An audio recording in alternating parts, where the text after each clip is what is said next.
Brazil does not defeat criminal factions because they are in the government. I agree with you, Mr. Bukele. Most honorable president of this forum, Congressman Robert Pittenger, congressmen, ambassadors, delegate-in-chiefs, ladies and gentlemen. My name is Nikolas Ferreira. I'm a Christian and a father of 2 daughters, married, of course. Before coming the most voted congressman in Brazil, I was born and raised in a favela, and I saw up close how violence destroys a neighborhood, a city, a state, and now an entire country. And today I will speak without the filter that the media imposes. I will speak about the reality of my nation. Today in Brazil, there are 88 mapped criminal organizations operating from inside Brazilian prisons. Of these, 72 operate locally, 14 regionally, and 2 transnationally. More than half, 58%, have as their main activity the direct confrontation against the state. In other words, they no longer hide.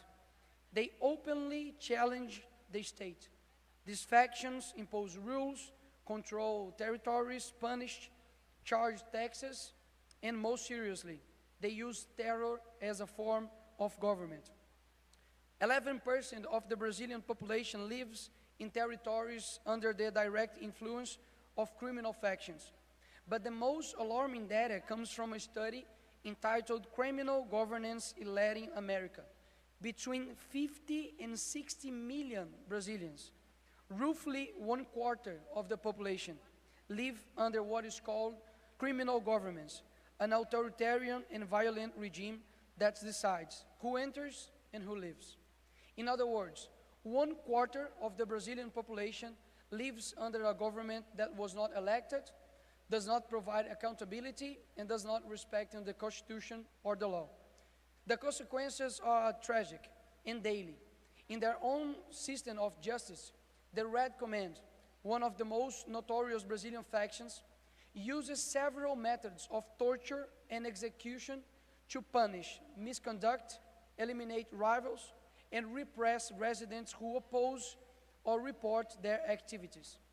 Torture sections are frequently recorded and circulated in messaging groups as a warning to the community.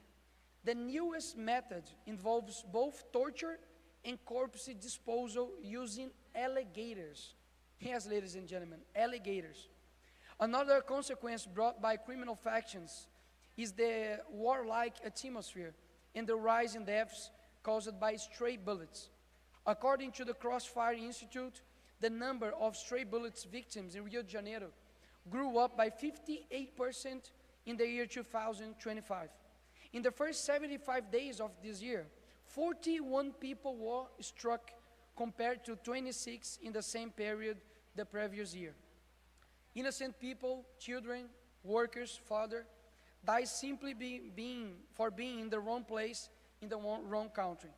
And once again, I agree with President Bukele when he says that the first step to fixing a country is to bring peace.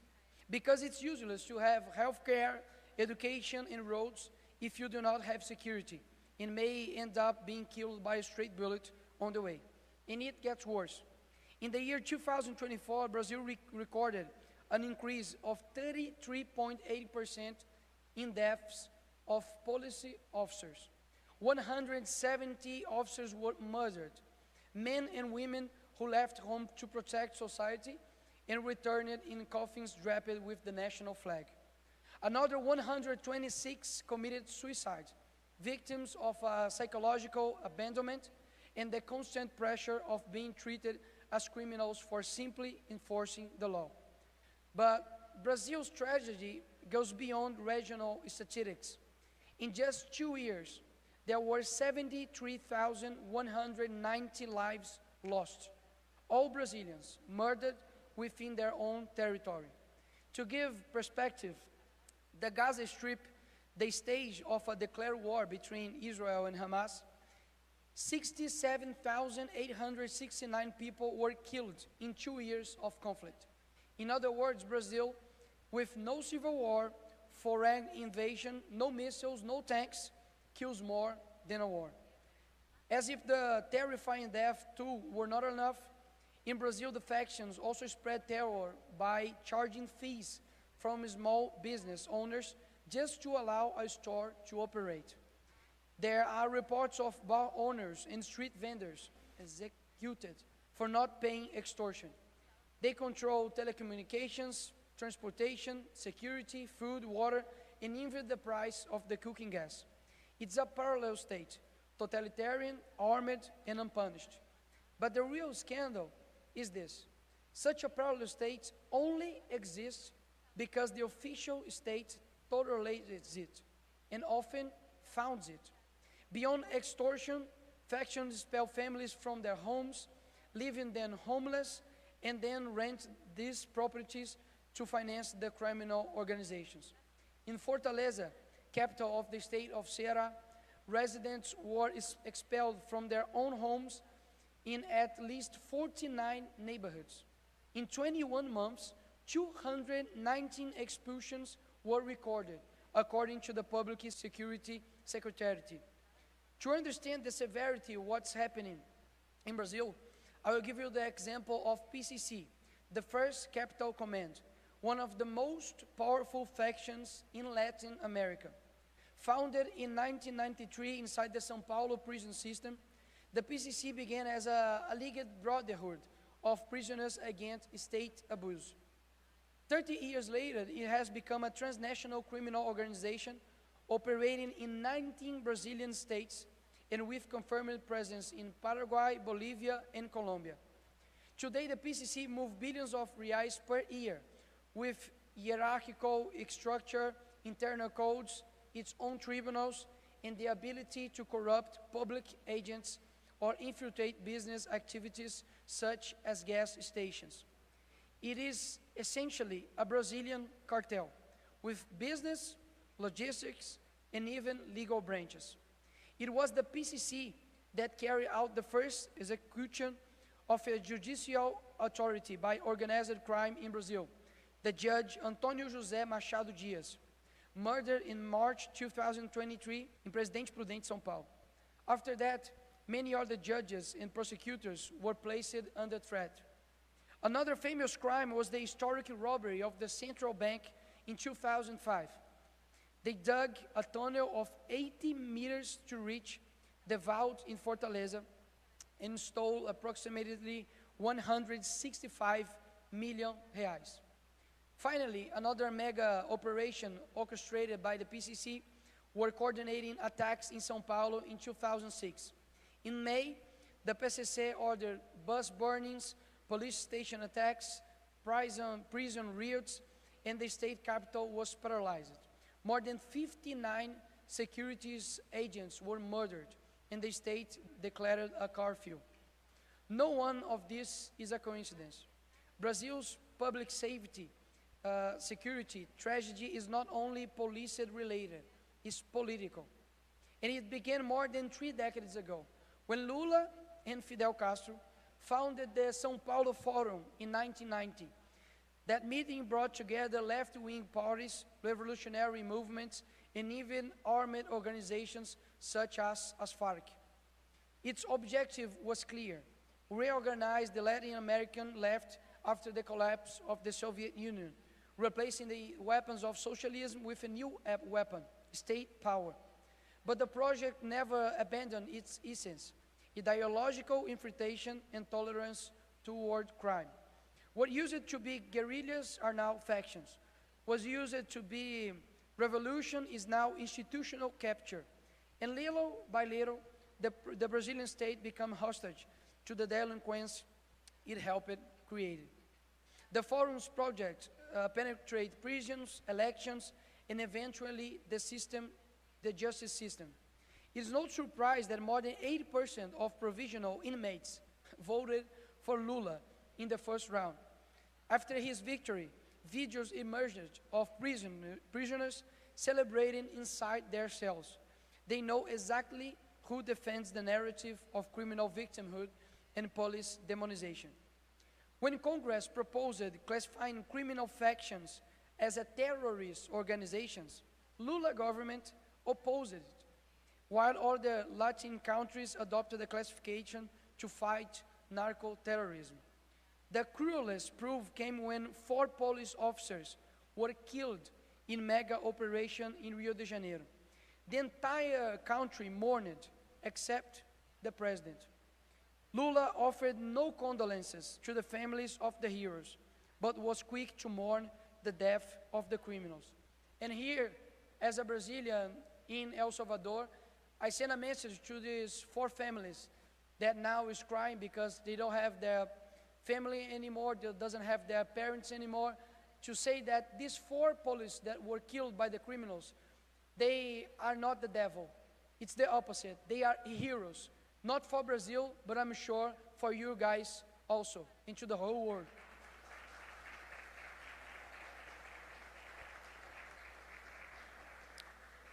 And the problem goes far beyond public security.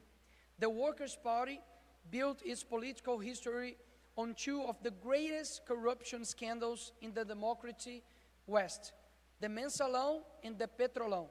The Mensalão bought votes in Congress, an assault on democracy. The Petrolão looted Petrobras, an assault on the nation. Together, they diverted billions of reais, financed campaigns, bought support, and created the largest corruption scheme ever uncovered in the Southern Hemisphere. And what happened afterward? The convicted were released, the trials annulled, and the same political group returned to power with the same speeches and the same methods.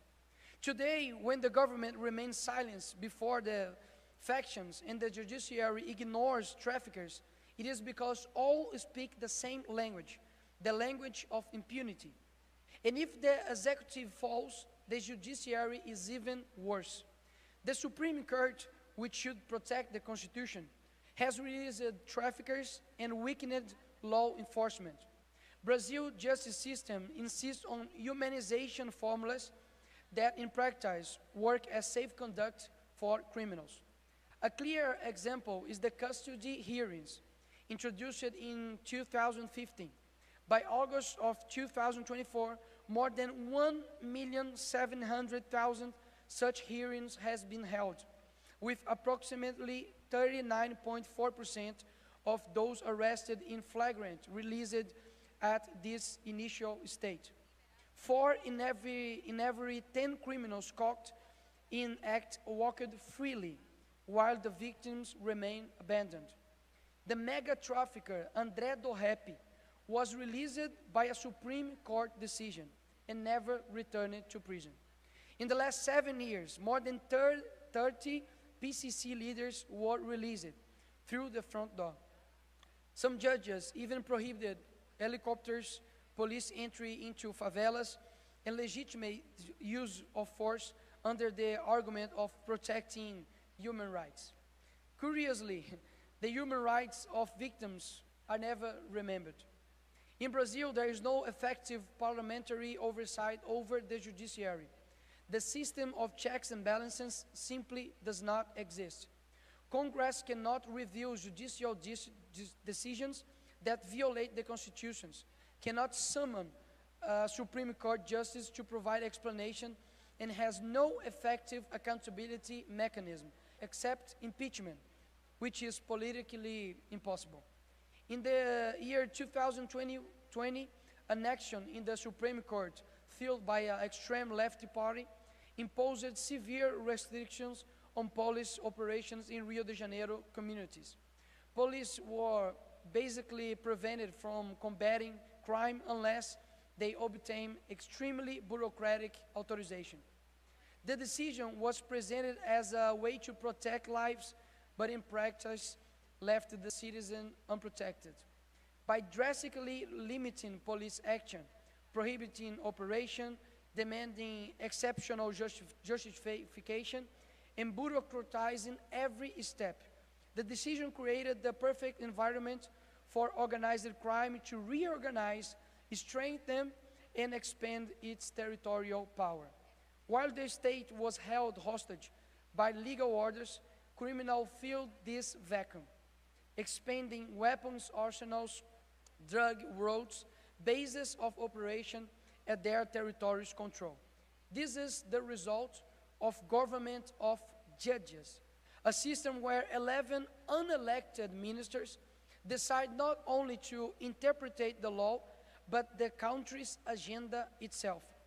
They choose which cases move forward, which investigations are buried, and even which words may or may not be spoken online. For just an example, if I say here today that Mr. Alexandre de Moraes, our Supreme Court judge in Brazil, he is a tyranny, when I come back to Brazil, maybe I can be in jail. Just to know, President of the Parliament, how it works in Brazil. A system, they choose which cases move forward, as I said, and we are living under a new kind of censorship in rubes. Brazil must restore balance among the powers. This is not about attacking the judiciary. It's about rebuilding constitutional harmony. We need accountability mechanism, limits, reviews, transparency. Democracy is only healthy when power is divided and supervised. Without control, power becomes corruption. El Salvador teaches us that political courage and moral leadership can transform a nation. But courage is not only about confronting crime in the streets. It's also about confronting the structures that protect crime in the courts. Brazil does not need more laws. It needs justice that obeys the law. It does not need more speeches about democracy. It needs institutions that respect democracy. As long as Parliament is mute and the judiciary untouchable, corruption will remain unpunished, factions will continue to govern, and the Brazilian people will remain victims of a state afraid to act. May this meeting in El Salvador inspire a new era, an era which Parliament rebalances power, returns to the Constitution, and the people believe once again that the law applies to everyone, includes who interprets it. Que Dios bendiga a todos.